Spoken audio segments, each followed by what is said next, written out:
दोस्तों, आज आप सुनेंगे R.L. स्टीवेंसन का लिखा दुनिया भर में मशहूर बहुत ही classic novel the Treasure Island Hindi में। आज के वीडियो में आप सुनेंगे इसका चौथा और आखिरी भाग। इसके पहले के 3 भाग सुनने के लिए ऊपर आई बटन पर क्लिक करें। तो आइए बिना देर किए शुरू करते हैं अपनी कहानी। द ट्रेजर आइलैंड चौथा भाग। जहाज़ एक तरफ झुका हुआ था, उसके मस्तूल पानी में झूल रहे थे। मैं अभी गुलेल के आकार वाली लकड़ी की 2 शाखाओं के बीचों बीच बैठा था। मेरे नीचे उथला पानी था जो इतना साफ था कि उसके नीचे रेत नज़र आ रही थी। रेत के ऊपर मुझे इज़राइल का शरीर पड़ा नज़र आ रहा था। उसके ऊपर एक और झुके जहाज़ की परछाई पड़ रही थी। 1-2 मछलियाँ उसके आसपास मंडरा रही थीं। एक बार उसके शरीर में हल्की सी हलचल हुई, लेकिन वो एक तरह से मर ही चुका था।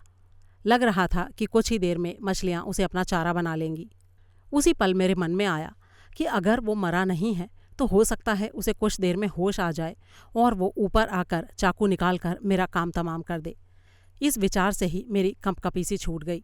पहले उसने मुझे जो चाकू मारा था वो शायद सिर्फ मेरी चमड़ी को भेद कर मस्तूल में धंस गया था। इसीलिए जब मुझे ज़ोर की कंपकपी आई तो मेरा शरीर चाकू की पकड़ से बाहर हो गया।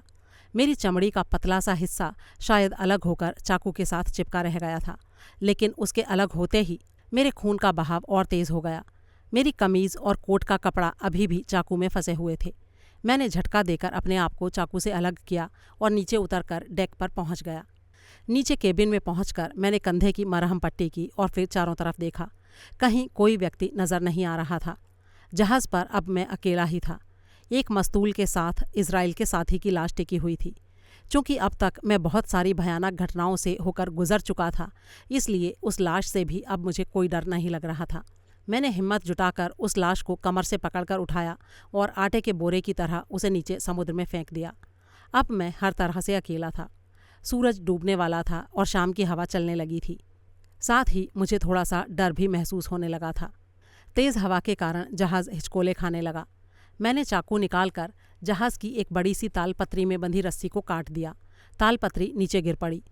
उस समय हवा के दबाव से बचने के लिए ऐसा करना मुझे ज़रूरी लगा था। अंधेरा घिरने के साथ साथ ठंड भी बढ़ने लगी। मैंने जहाज़ के नीचे चारों तरफ झांका। ध्यान से नीचे देखने पर पता चला कि पानी बहुत ही उथला है। लंगर से बंधी हुई रस्सी अभी भी झूल रही थी। मैं दोनों हाथों से उस रस्सी को पकड़कर धीरे धीरे जहाज़ से नीचे उतर गया। पानी मेरी कमर से भी नीचे था। पानी के नीचे रेत होने के कारण कीचड़ नहीं था। मैं आसानी से उसे पार करके किनारे पर पहुंच गया। मैंने पलटकर देखा तो जहाज़ वहीं खड़ा हुआ था। मुझे लगा कि अगर किसी तरह मैं अपने साथियों तक पहुंचने में सफल हो जाता हूं, तो फिर उन सबको लेकर वापस अपने घर लौटने की योजना बनाई जा सकती है। मैं लकड़ी के किले तक पहुंचने के लिए बेचैन हो उठा। मैं जल्दी से जल्दी उन सबको इन सारी घटनाओं के बारे में सब कुछ बता देना चाहता था। उत्साह से भरा मैं धीरे धीरे आगे बढ़ने लगा। काफ़ी देर तक चलने के बाद आखिरकार मैं लकड़ी के किले तक पहुंच गया। चुपचाप मैंने उसकी चारदीवारी को पार किया और हाथों और घुटनों के बल चलता हुआ किले के एक कोने तक पहुंच गया। जैसे ही मैं नज़दीक पहुंचा, मेरा दिल ज़ोर ज़ोर से धड़कने लगा। सब लोग गहरी नींद में थे और उनके खर्राटों की आवाज़ें सुनाई दे रही थीं। अंदर इतना गहरा अंधेरा था कि मैं कुछ भी देख नहीं पा रहा था। मैं अपने दोनों हाथ आगे फैलाए अंधेरे में आगे बढ़ने लगा। मैंने सोचा कि मैं अंदर अपनी जगह पर जाकर चुपचाप सो जाऊंगा और सुबह जब ये लोग मुझे वहाँ देखेंगे तो कितने हैरान होंगे, तब बहुत ही मज़ा आएगा। अंधेरे में अचानक मेरा पैर किसी नरम सी चीज़ से टकराया। ये किसी की टांग थी। वो आदमी धीरे से पलटा और उसके मुंह से धीमी सी कराह की आवाज़ निकली, लेकिन वो जागा नहीं। फिर अचानक अंधेरे में एक कर्कश आवाज़ गूंज उठी, दुश्मन दुश्मन, सावधान, दुश्मन दुश्मन। ये आवाज़ थी चांदीराम के तोते की। अंदर एकदम से हड़कंप मच गया। सोए हुए लोग जाग उठे और चांदीराम ने चिल्लाते हुए कहा, कौन है, कौन है? मैं पलटकर दौड़ा, लेकिन अंधेरे में वहाँ लेटे एक आदमी से टकरा गया। उससे बचकर दूसरी तरफ दौड़ा तो किसी ने मुझे पकड़ लिया और कसकर अपनी बाहों में बांध लिया।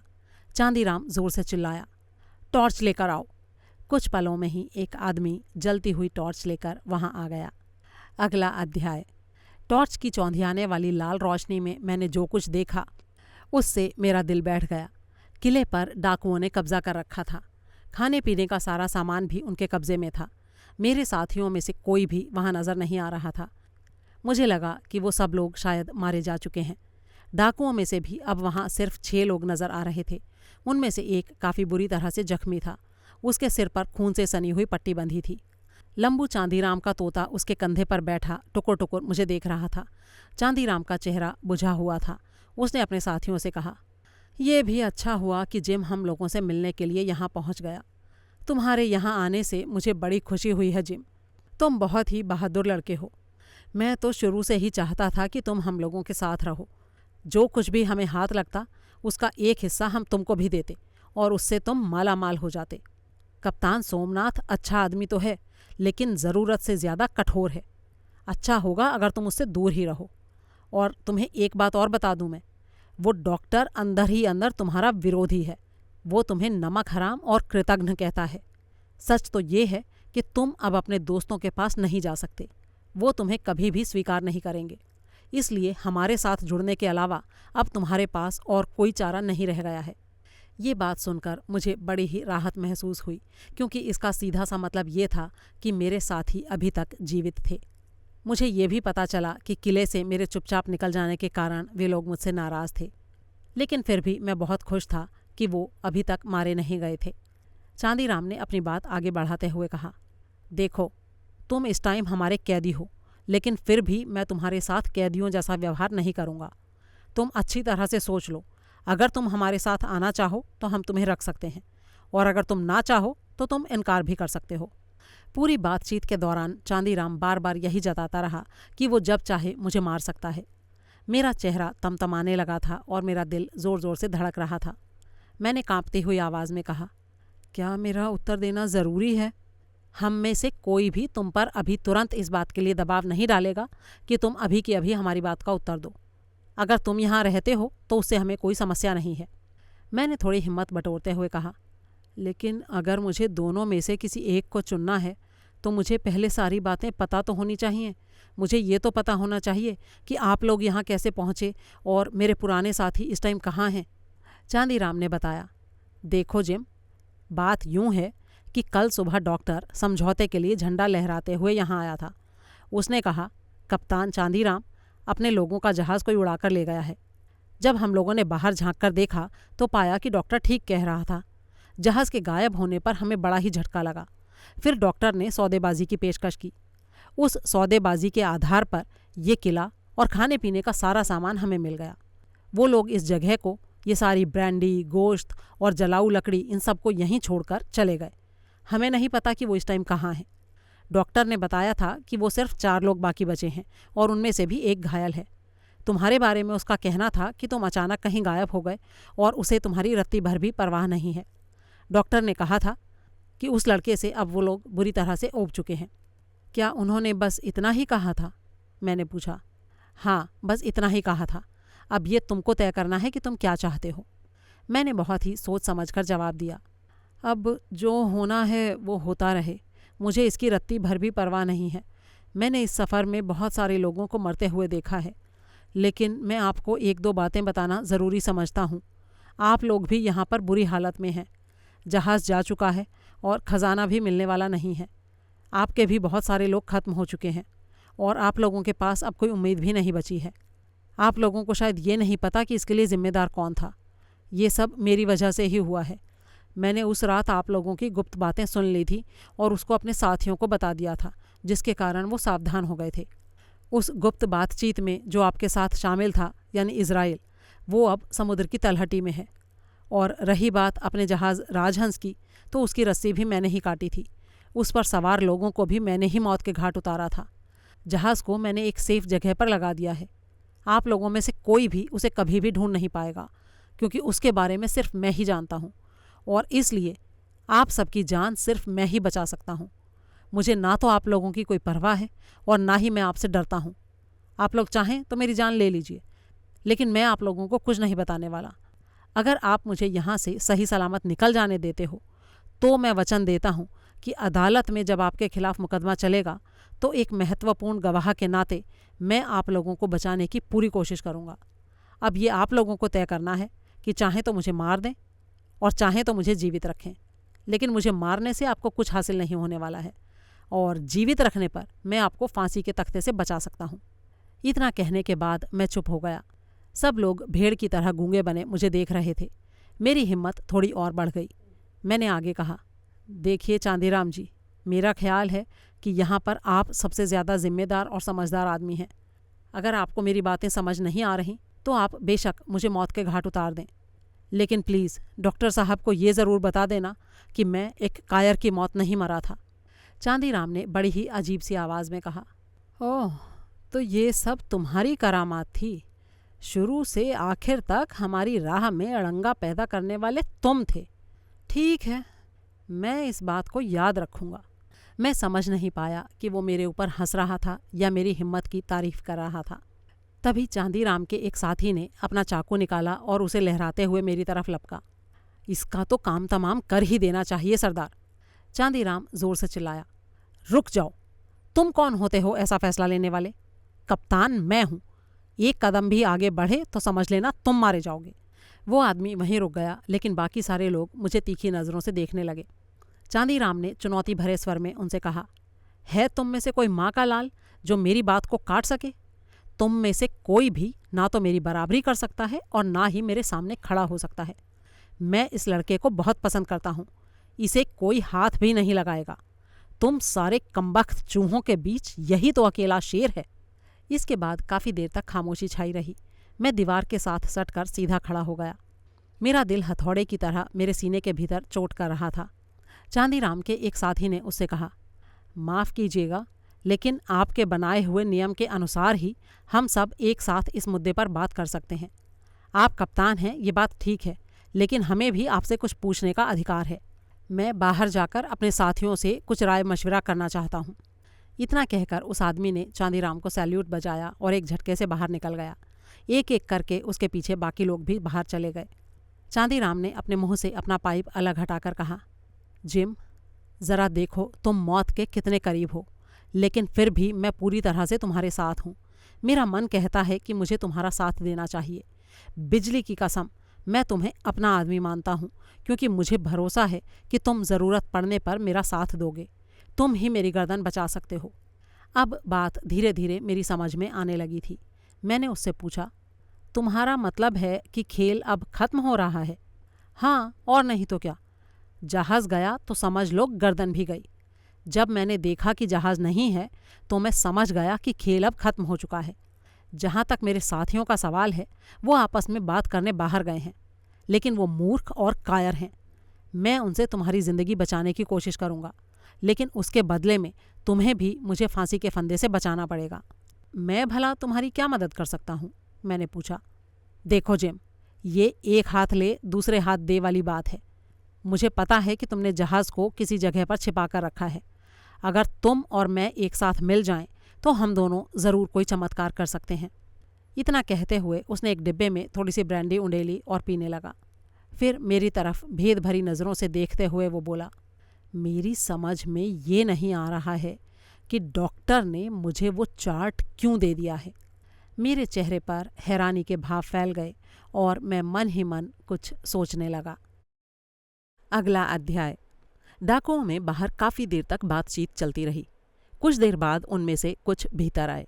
चांदीराम को नमस्कार करने के बाद उनमें से एक ने उससे कुछ देर के लिए टॉर्च मांगी। चांदीराम ने टॉर्च उसे दे दी और वो हम दोनों को अंधेरे में छोड़कर वहाँ से चला गया। सामने के एक छेद से ठंडी हवा के झोंके आ रहे थे। चांदीराम ने मुझसे उसे बंद करने के लिए कहा। मैंने उठकर वो छेद बंद कर दिया। चांदीराम का व्यवहार अब काफ़ी मैत्रीपूर्ण लग रहा था। छेद को बंद करते समय मैंने बाहर झांक कर देखा। बाहर आंगन के ढलान पर खड़ा एक आदमी अपने हाथ में टॉर्च पकड़कर नीचे झुका हुआ था।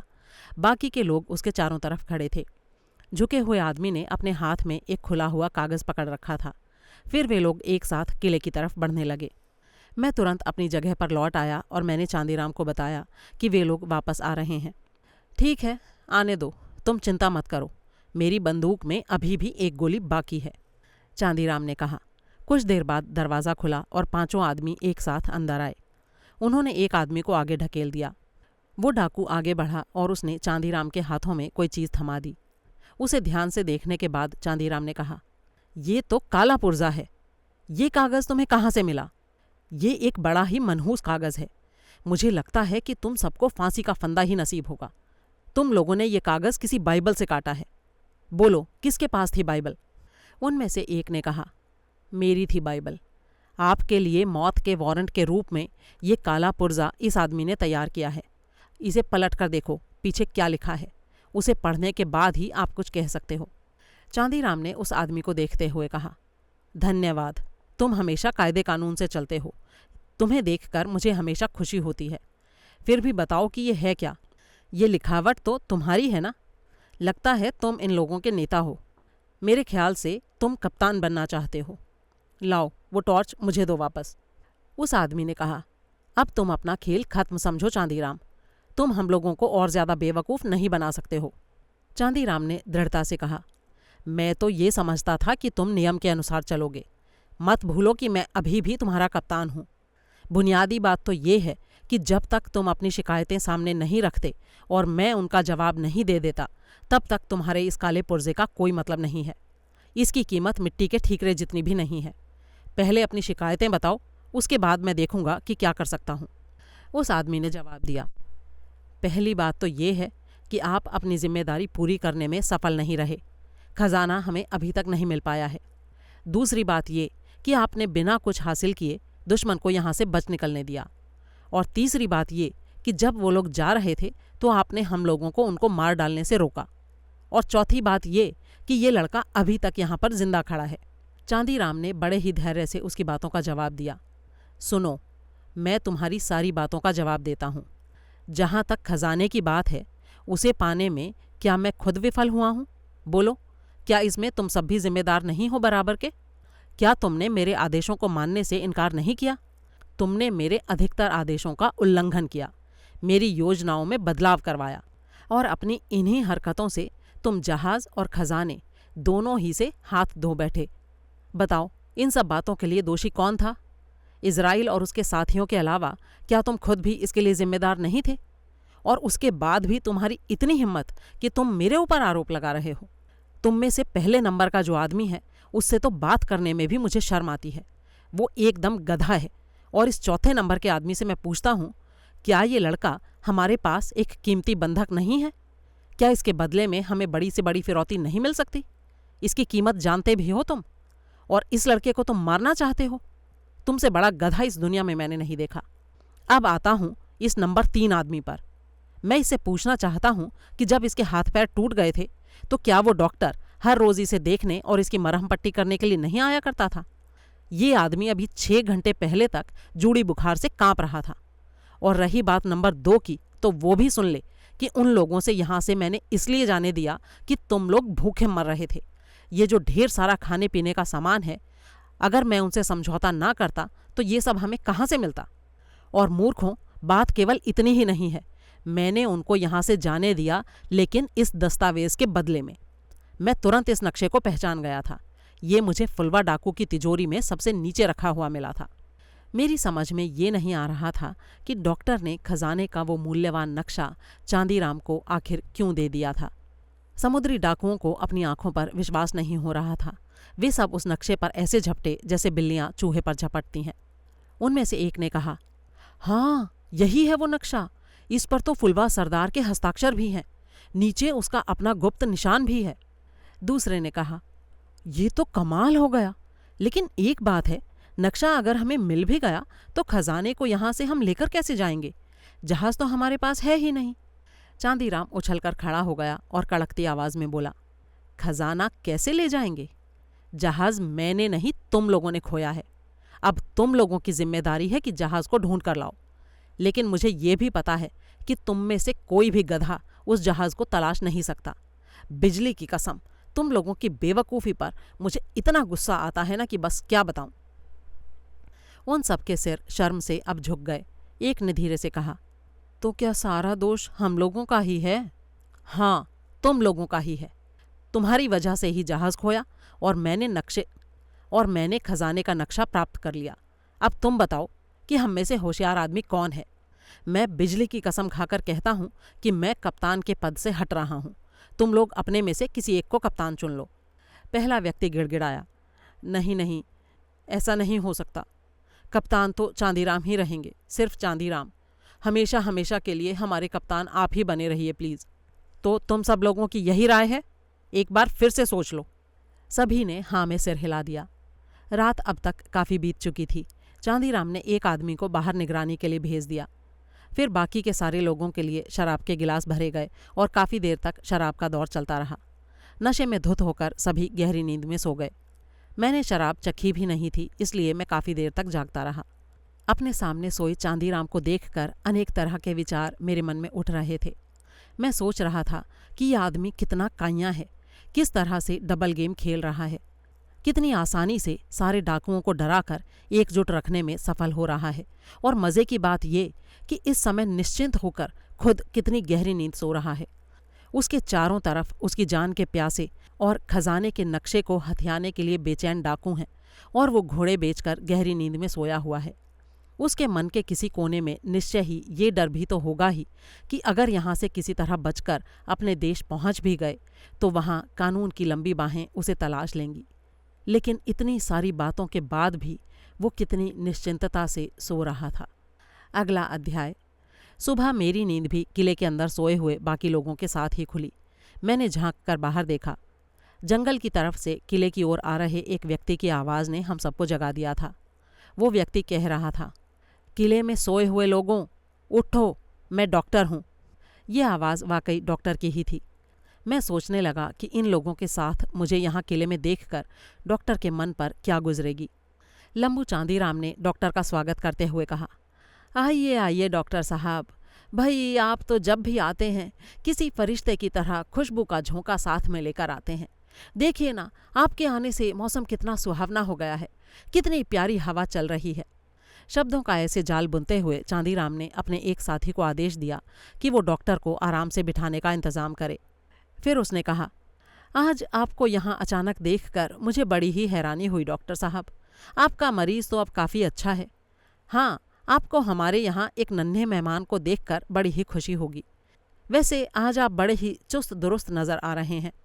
डॉक्टर ने उसके नमस्कार का जवाब देते हुए कहा, नन्हे मेहमान से तुम्हारा मतलब कहीं जिम से तो नहीं है? जी हाँ, बिल्कुल जिम से ही है। डॉक्टर को एक झटका सा लगा। वो जहाँ था वहीं खड़ा रह गया। कुछ देर तक उसके मुंह से एक भी शब्द नहीं निकला। फिर अपने आप को संभालते हुए उसने कहा, ठीक है, चलो तुम्हारे बीमार साथियों को देख लेता हूँ। मेरे ऊपर एक उड़ती सी नज़र डालकर डॉक्टर मरीजों को देखने के लिए आगे बढ़ गया। मुझे ये बात बहुत खटकी कि डॉक्टर मुझे देखकर हल्का सा मुस्कुराया भी नहीं। वो मरीजों की जांच कर रहा था। मुझे लगा कि वो किस तरह से अपनी जान हथेली पर लेकर यहाँ आता है। यहाँ पर हर पल उसके सिर पर खतरे की तलवार लटकी होती है, लेकिन फिर भी डॉक्टर के अपने पेशे की जिम्मेदारी से बंधा हुआ वो यहाँ चला आता है। सारे मरीजों का परीक्षण करने और उनको दवाइयाँ देने के बाद डॉक्टर ने कहा, आज का काम खत्म हुआ। अब मैं उस लड़के से बात करना चाहता हूँ। जिन डाकुओं को अभी अभी दवा पिलाई गई थी उनमें से एक आदमी गुस्से से चिल्लाया, ये नहीं हो सकता। देखता हूँ कौन छोकरे से डॉक्टर की मुलाकात कराता है। चांदीराम ने चिल्लाकर उसे खामोश कर दिया और फिर मेरी तरफ मुड़कर बोला, देखो जिम, मैं तुम्हें एक अच्छा लड़का समझता हूँ। मुझे पूरा विश्वास है कि तुम मुझे धोखा नहीं दोगे। मुझे वचन दो कि यहाँ से भागने की कोई कोशिश नहीं करोगे। मैंने उसे वचन दे दिया। चांदीराम ने डॉक्टर से कहा, आप किले की चारदीवारी से बाहर पहुँचिए।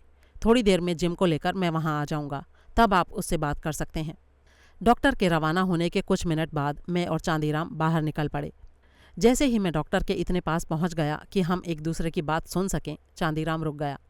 वो डॉक्टर से कहने लगा, देखिए डॉक्टर साहब, आप इस बात का ध्यान ज़रूर रखें कि इस लड़के का जीवन मैंने बचाया है और इसे बचाकर मैंने अपनी जान को जोखिम में डाला है। ये आपको सब कुछ बता देगा। मैं आपसे ये उम्मीद ज़रूर करूँगा कि आप मेरे साथ पूरा न्याय करेंगे। मैं जिन परिस्थितियों में फंस गया हूँ उनमें मैं आपसे दया की उम्मीद करता हूँ। चांदीराम इस टाइम एक बिल्कुल ही बदला हुआ इंसान नज़र आ रहा था। अपने आदमियों से दूर यहाँ पर पहुँचने के साथ ही वो बहुत ही विनम्र हो गया था। ऐसे जता रहा था जैसे कि हम लोगों पर उसका बहुत अधिक भरोसा है और उसका जीवन अब हमारे ही हाथों में है। डॉक्टर ने उससे पूछा, क्यों चांदीराम, तुम भयभीत तो नहीं हो? नहीं डॉक्टर साहब, मैं कायर नहीं हूँ, लेकिन मुझे ये आशंका ज़रूर है कि किसी न किसी दिन फांसी का फंदा मेरी गर्दन को जकड़ सकता है। आप एक भले इंसान हैं। मुझे उम्मीद है कि आप इस बात को कभी नहीं भूलेंगे कि मैंने जिम का जीवन बचाया है। अब मैं आपको और जिम को यहाँ अकेले छोड़कर जा रहा हूँ। इतना कहकर वो वहाँ से हटकर दूर जाकर बैठ गया और बैठे बैठे होठ गोल करके सीटी बजाने लगा। डॉक्टर ने मुझसे कहा, हाँ तो जिम, तुम अब यहाँ पहुँच गए हो। तुम जानते होगे कि तुम अब किस हालत में हो। जैसा तुमने बोया था वैसा ही तुम्हें काटना भी पड़ेगा। मैं तुम्हें दोष तो नहीं देता, लेकिन इतना ज़रूर कहूँगा कि जब कैप्टन सोमनाथ स्वस्थ थे तो तुम वहाँ से नहीं गए, और जब वो बीमार थे तब तुम अचानक से वहाँ से खिसक लिए। ये एक कायर का काम था। डॉक्टर की बात सुनकर मैं रोने लगा और मैंने कहा, डॉक्टर साहब, जो कुछ हुआ उसके लिए मैं दोषी हूँ और मुझे इसका बहुत पश्चाताप भी है। वे लोग मुझे मार डालना चाहते थे, लेकिन चांदीराम ने मेरी जान बचाई। वो पूरी तरह से मेरे साथ रहा। मरने से तो मुझे कोई डर नहीं है, लेकिन मुझे डर इस बात का है कि कहीं वे लोग मुझे यंत्रणा ना दें। अगर उन्होंने मुझे यंत्रणा देने का फ़ैसला कर लिया तो मैं बिल्कुल ही मर जाऊंगा। मेरी बातों और मेरे आंसुओं से डॉक्टर का मन पसीज गया। उसने कहा, मैं ये सब नहीं देख सकता जिम। चलो उछलकर बाहर निकलो और मेरे साथ बचकर भाग निकलो यहाँ से। नहीं नहीं डॉक्टर साहब, मैं चांदीराम को वचन दे चुका हूँ। मैं जानता हूँ कि ऐसी स्थिति में अगर आप भी मेरी जगह होते तो ऐसा नहीं करते। वचन का मूल्य आप जानते हैं। मैं भी आप लोगों में से ही एक हूँ, इसलिए मैं भी ऐसा नहीं करूँगा। चांदीराम ने मेरी बात पर भरोसा किया है और मैंने उसे वचन दिया है। मैं आपको बता दूं कि जहाज़ पर मैंने कब्जा कर लिया था वो उत्तर की ओर एक संक्रीसी नदी के पास है। उत्तर में जहाँ पानी कुछ उथला होना शुरू होता है, वहीं पर टापू की तरफ जाने वाली नदी के किनारे। डॉक्टर ने हैरानी से कहा, जहाज़? क्या सचमुच जहाज़ अभी तक सुरक्षित है? मैंने जल्दी जल्दी डॉक्टर को सारी घटनाएं बता दीं। वो चुपचाप मेरी बात सुनता रहा, फिर बोला, जिम, तुमने हर कदम पर हमारा जीवन बचाया है। तुम्हें क्या लगता है कि हम इस तरह तुम्हें मुसीबत में छोड़ देंगे?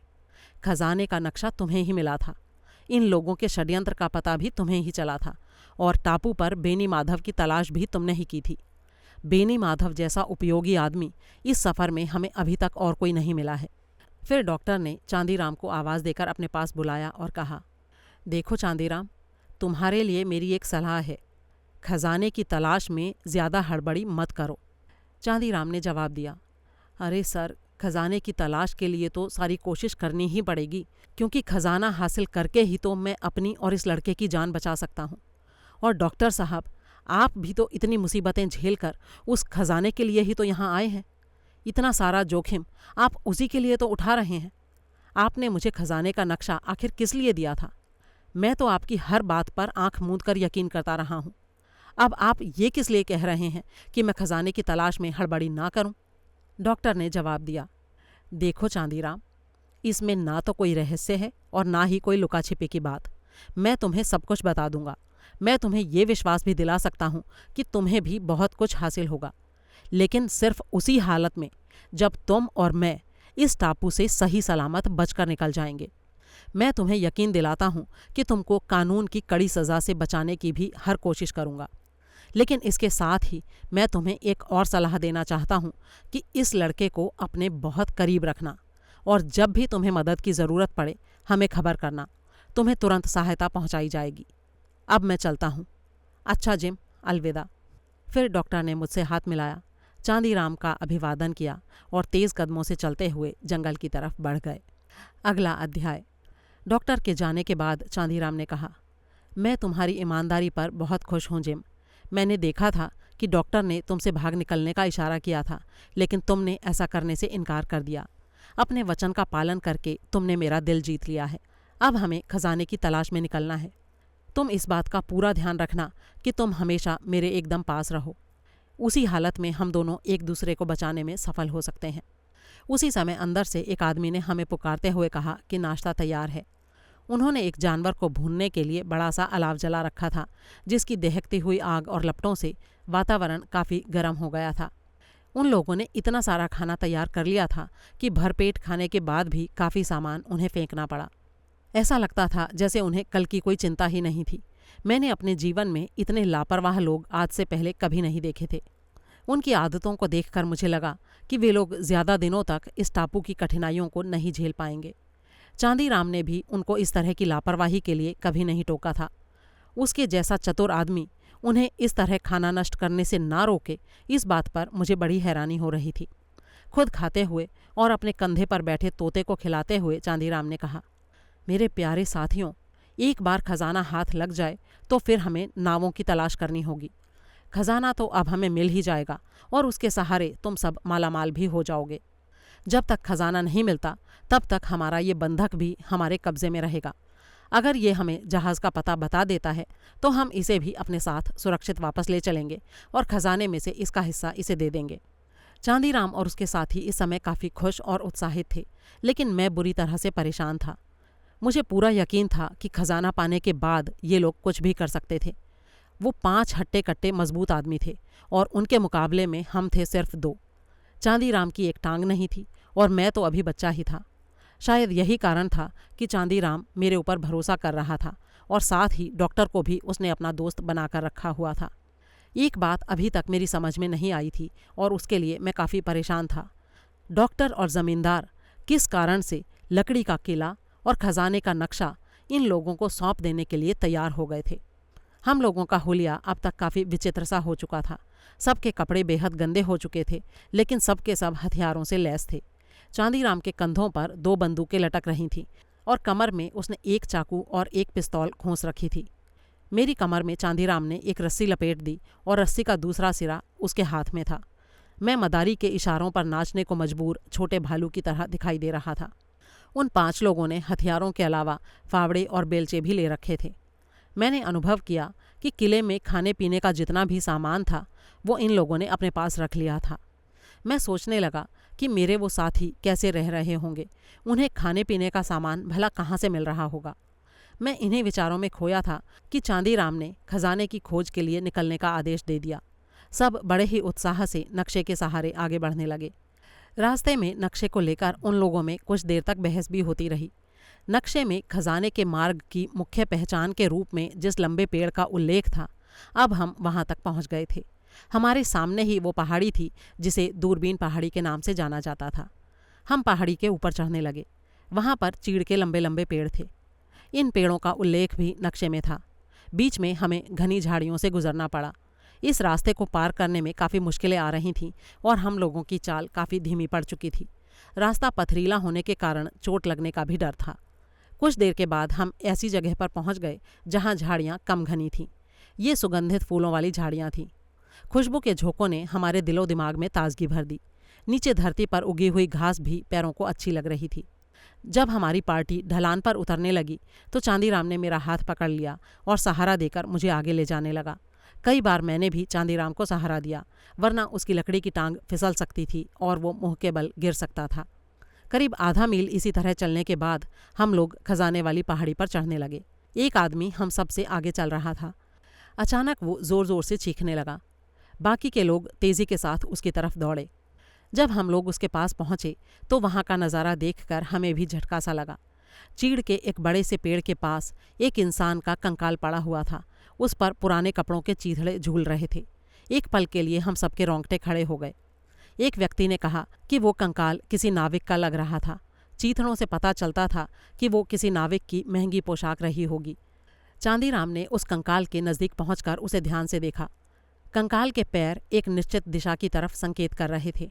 उसके हाथ सिर की तरफ उठे हुए थे, जो एक विपरीत दिशा में संकेत कर रहे थे। चांदीराम ने एक कंपास निकाला और उस इलाके का निरीक्षण करने के बाद कहा, ये कंकाल एक निश्चित दिशा की तरफ संकेत करने के लिए निशानी के रूप में यहाँ छोड़ा गया है। मुझे लगता है फुलवा डाकू ने यहाँ खजाना छिपाने के बाद अपने एक साथी को मारकर यहाँ डाल दिया था, ताकि उसके अस्थि पिंजर को छिपे हुए खजाने की दिशा का पता लगाने के लिए एक निशानी के रूप में इस्तेमाल किया जा सके। इसकी लंबी लंबी हड्डियों और भूरे बालों से तो यही लगता है कि ये कंकाल अल्लादीन का होना चाहिए। एक व्यक्ति ने तुरंत हामी भरते हुए कहा, हाँ, आपने ठीक कहा, ये अल्लादीन की ही लाश है। मैं उसे अच्छी तरह से जानता हूँ। उसने मुझसे कुछ रुपए उधार ले रखे थे। वो मेरा चाकू भी अपने साथ ले गया था। दूसरे ने कहा कि अगर वाकई ऐसा था तो उसका चाकू भी अल्लादीन के पिंजर के पास ही होना चाहिए था, क्योंकि फुलवा डाकू का ये नियम था कि वो जिस किसी का कत्ल करता था उसका व्यक्तिगत सामान उसके पास ही छोड़ दिया करता था। चांदीराम ने उसकी राय से सहमति दिखाते हुए कहा, हाँ, ये बात तो तुम ठीक कह रहे हो। फुलवा कभी किसी का सामान नहीं लिया करता था, लेकिन अब इन बातों में क्या रखा है, ये आदमी मर चुका है। चलो आगे बढ़ते हैं। और फिर उस अस्थि पिंजर को वहीं छोड़कर हम आगे बढ़ने लगे। लेकिन सबके मन में न जाने क्यों एक अजीब सा डर समा गया था। अगला अध्याय। थोड़ी ही देर में हम लोग एक ऐसी जगह पर पहुंच गए जहां एक ओर तो घने वृक्ष थे और दूसरी तरफ समुद्र को छूता हुआ टापू का एक किनारा। चारों तरफ खामोशी थी। दूर से झरने की कलकल की आवाज़ सुनाई पड़ रही थी। चारों तरफ ना तो कोई इंसान दिखाई दे रहा था और ना ही दूर दूर तक समुद्र में कहीं कोई जहाज़ या नौका नज़र आ रही थी। चांदीराम अपने कंपास को धरती पर रखकर आसपास के इलाके को अलग अलग एंगल्स से देख रहा था। वो अपने आप ही बुदबुदाता जा रहा था। दाईं तरफ 3 पेड़ दिखाई दे रहे हैं। उन पेड़ों के ठीक पीछे रही वो दूरबीन वाली पहाड़ी। इसका मतलब ये हुआ कि हम सही ठिकाने के एकदम निकट हैं। अब खजाने को ढूंढ निकालने में ज़्यादा मुश्किल नहीं होनी चाहिए। लेकिन मेरे ख्याल से पहले खाना खा लेते हैं। ये फुलवा डाकू भी गजब का आदमी था। कमबख्त ने बड़ी ही चतुराई के साथ खजाने को छिपाया था। तभी हम लोगों को दाईं तरफ के घने पेड़ों से आवाज़ सुनाई दी। मुर्दे की तिजोरी, 15 इंसान, शैतान से इंसान, हाँ हाँ हाँ शैतान। आवाज़ सुनते ही सबके चेहरे डर से सफ़ेद पड़ गए। मैंने अपनी ज़िंदगी में इससे पहले इतने डरे हुए चेहरे नहीं देखे थे। उन 6 लोगों में से 2 तो ये आवाज़ सुनते ही डर से कांपने लगे और बाकियों ने डर के मारे एक दूसरे को पकड़ लिया। एक आदमी बेहोश होकर ज़मीन पर गिर पड़ा। दूसरा बुदबुदाया, ये तो फुलवा डाकू की आवाज़ है। लगता है उसका प्रेत यहाँ पहुँच गया है। चांदीराम ने अपने सूखे होठों पर जीभ फेरते हुए अपने आप को संभाला और अपने साथियों से बोला, अरे घबराओ मत, ये आवाज़ फुलवा की नहीं है। मैं उस आवाज़ को अच्छी तरह से पहचानता हूँ। ये आवाज़ किसी प्रेत की नहीं बल्कि किसी जिंदा इंसान की है। तुम लोगों को डराने के लिए ये कोई शरारत कर रहा है। चलो उठो, खजाना ढूंढो और सारा जीवन ऐशो आराम के साथ बिताओ। चांदीराम की बात का उन लोगों के ऊपर थोड़ा असर हुआ और उनका डर थोड़ा कम दिखाई देने लगा। इसी बीच पेड़ों के पीछे से फिर वही आवाज़ गूंजी, लेकिन इस बार आवाज़ धीमी थी और ऐसा लग रहा था कि वो काफ़ी दूर से आ रही है। उसे सुनते ही उनके चेहरों पर फिर से डर लौट आया। एक डाकू तो डर के मारे ज़ोर ज़ोर से हनुमान चालीसा का जाप करने लगा, भूत पिशाच निकट नहीं आवे, महावीर जब नाम सुनावे। लेकिन चांदीराम पर इस बार भी उस आवाज़ का कोई असर नहीं हुआ था। उसने गुस्से से दांत पीसते हुए कहा, अरे गधों, मैंने तुमसे कहा ना ये किसी की शरारत है। मैं यहाँ पर वो खजाना लेने के लिए आया हूँ और इस तरह की शरारतों से डर कर मैं वापस लौटने वाला नहीं हूँ। जहाँ तक फुलवा डाकू का सवाल है, मैं तो उससे तब भी नहीं डरता था जब वो जिंदा था। अब अगर उसका प्रेत भी यहाँ आ जाता है तो मैं उससे भी नहीं डरने वाला हूँ। लेकिन चांदीराम के शब्दों का उसके साथियों पर कोई असर नहीं हुआ। वो अभी भी उसी तरह डर से काँप रहे थे। चांदीराम कुछ देर तक चुपचाप सोचता रहा। फिर उसने अपने साथियों से फिर से कहा, देखो, मैं समझ गया हूँ कि आवाज़ किसकी है। ज़रा याद करने की कोशिश करो, तुम लोग भी समझ जाओगे। ये आवाज़ बेनी माधव की है। ये सुनते ही उसके साथी चौंक पड़े। एक साथी ने तुरंत उसकी हाँ में हाँ मिलाते हुए कहा, हाँ ठीक कहा आपने कप्तान, ये आवाज़ तो वाकई बेनी माधव की है। दूसरे ने संदेह भरे स्वर में कहा, लेकिन इस वीरान टापू पर इतने सालों से बेनी माधव भला कैसे रह रहा होगा?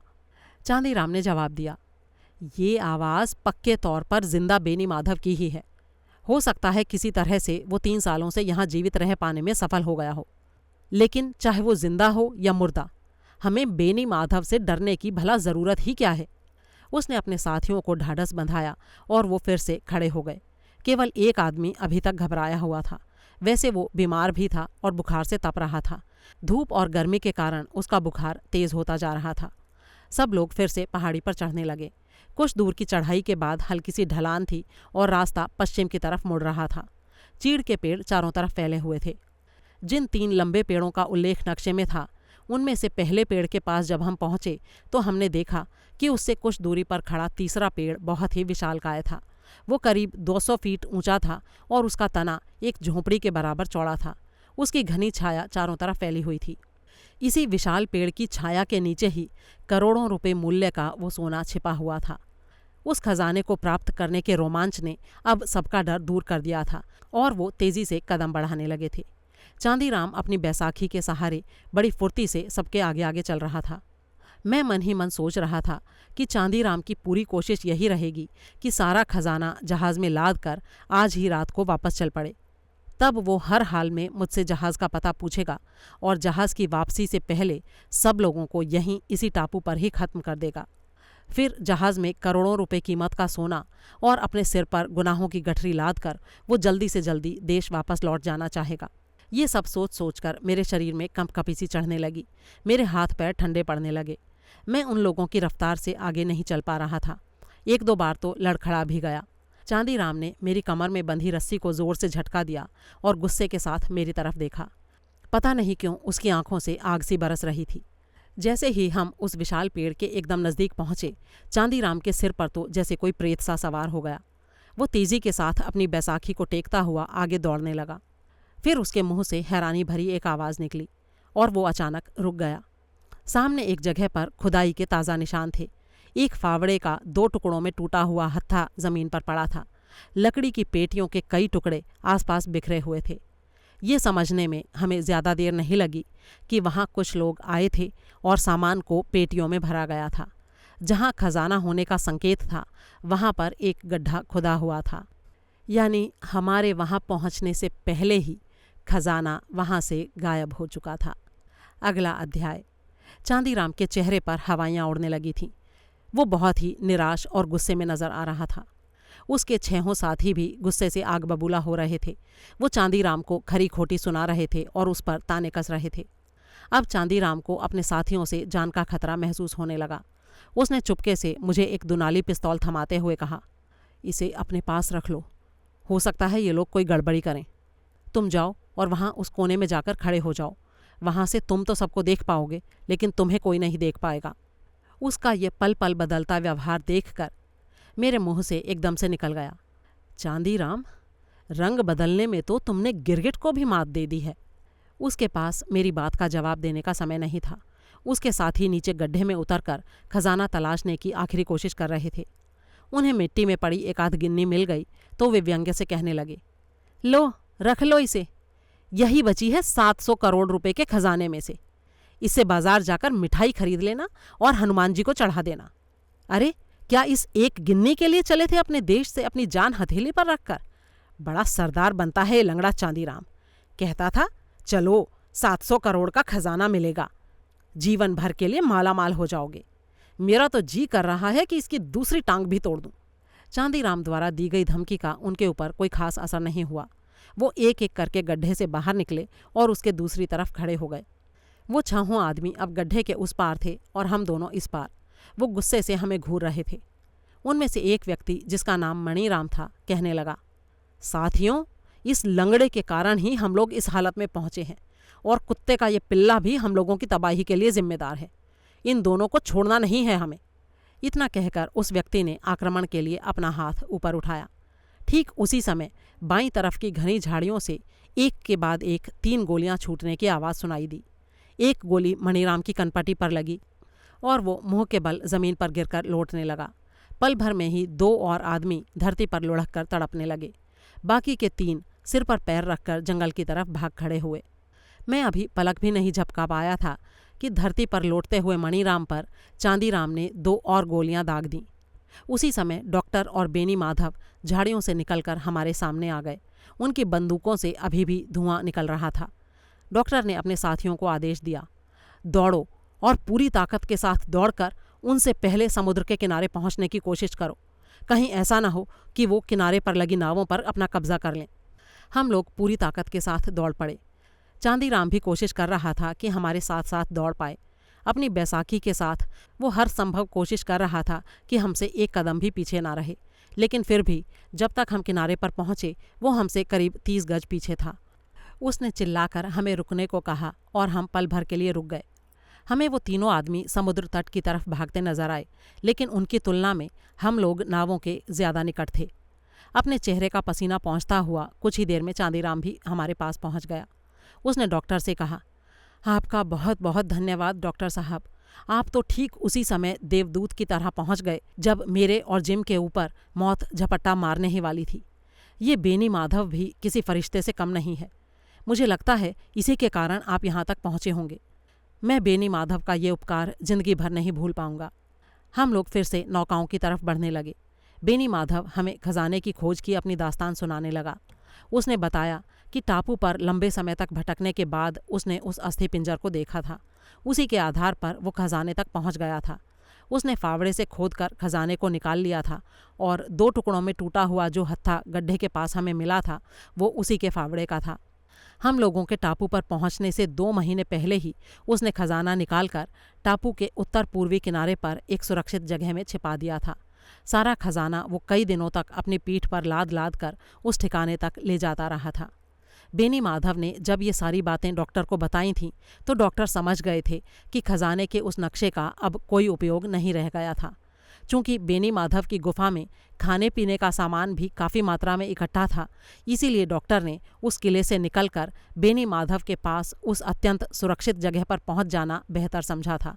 यही कारण था कि डॉक्टर ने अपने साथियों सहित लकड़ी के किले से सुरक्षित निकल जाने के बदले में चांदीराम को वो किला और खजाने का नक्शा सौंप दिया था। जब डॉक्टर ने उस दिन मुझे चांदीराम के कब्जे में देखा था तो वहां से लौटने के बाद जमींदार को कप्तान की देखरेख के लिए छोड़कर बेनी माधव के साथ उस जगह की ओर कूच कर दिया जहां नक्शे के अनुसार खजाना रखा हुआ था। डॉक्टर का ये भी अनुमान था कि चांदीराम और उसके साथियों से मेरी जान को खतरा है। चूंकि बेनी माधव डॉक्टर से काफ़ी पहले उस जगह पर पहुंच गया था, इसलिए चांदीराम के साथियों को उलझाए रखने के लिए ही उसने पेड़ों के पीछे से दिवंगत फुलवा डाकू का वो चर्चित वाक्य कई बार दोहराया था। अपने उद्देश्य में वो सफल भी रहा।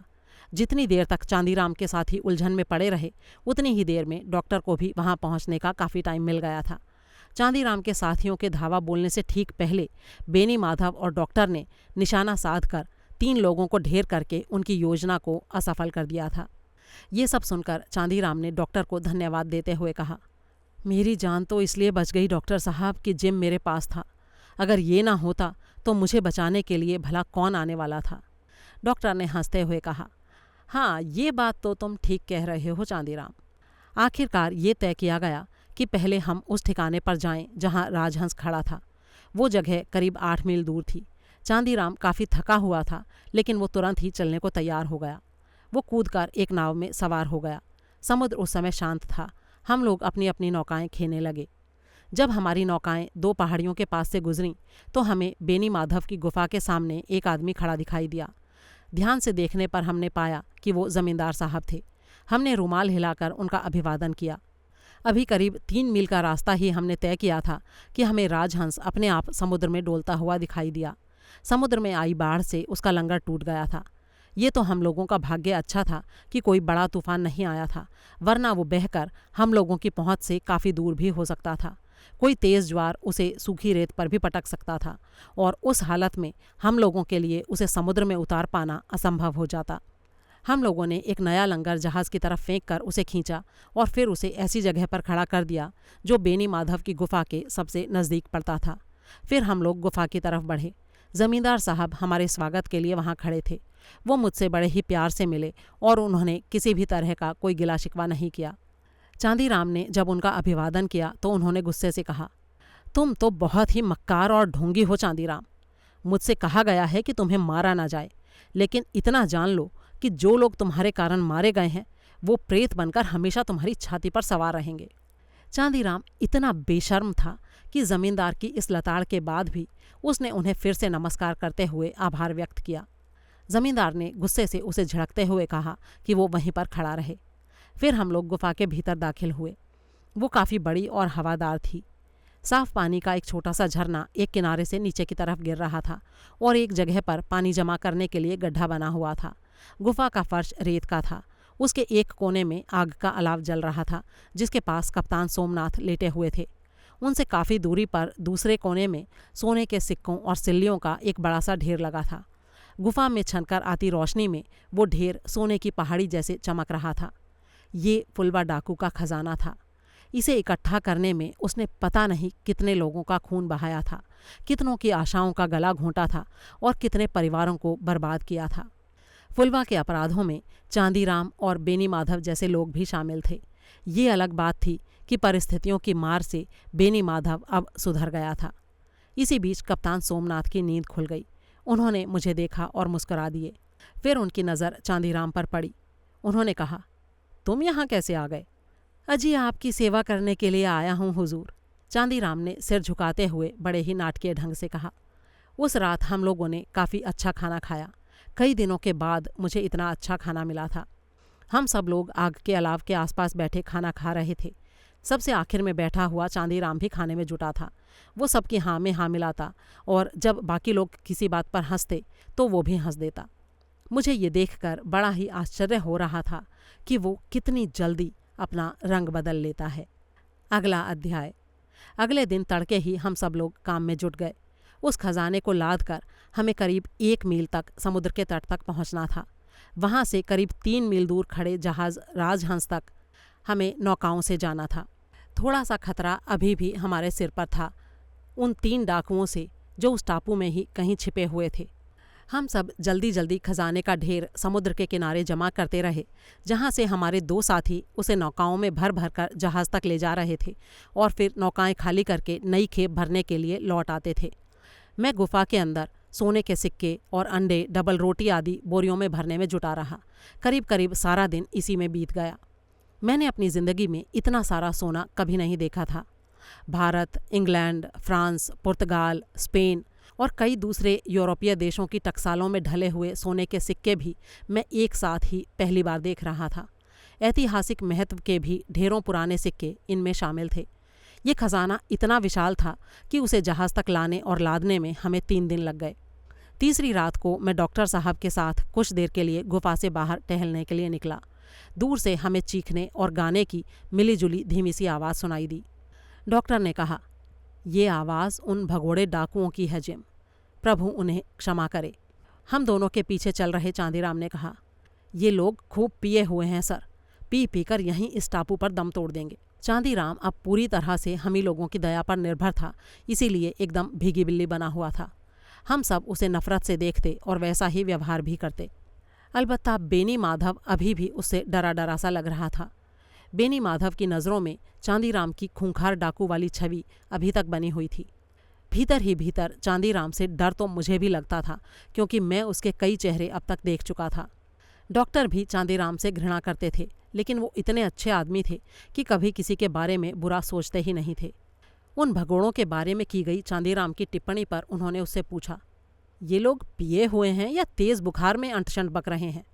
मैं जानता हूँ उनमें से एक को काफ़ी तेज़ बुखार था। अरे छोड़िए सर, बुखार से वो मर भी जाते हैं तो क्या फ़र्क पड़ेगा? डॉक्टर ने नफ़रत के साथ चांदीराम को देखते हुए कहा, लगता है तुम में थोड़ी सी भी इंसानियत नहीं है चांदीराम। मैंने तुमसे ये बात इसलिए पूछी थी कि अगर वो वाकई में बुखार के कारण अंटशंट बक रहे हैं तो मुझे उनके पास जाना होगा। मैं पेशे से डॉक्टर हूँ और अपनी जान को जोखिम में डालकर भी मैं अपने हर मरीज़ की मदद करूँगा। चांदीराम ने माफ़ी मांगते हुए कहा, सर मेरी तो यही राय है कि आपको उनके पास नहीं जाना चाहिए। वो लोग बहुत ही फरेबी और बेईमान हैं।